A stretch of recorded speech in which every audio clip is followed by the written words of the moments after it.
Boracay at night.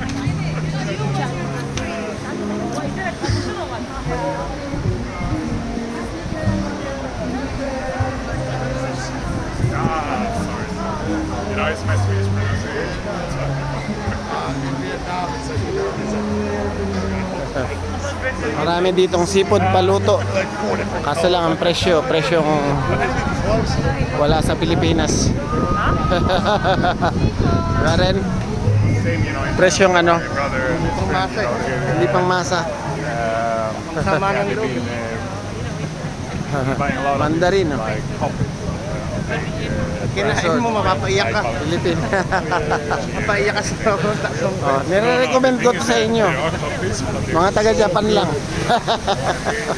Kayang-kaya pag taga-Japan. You know, so they really like Jerry's Grill.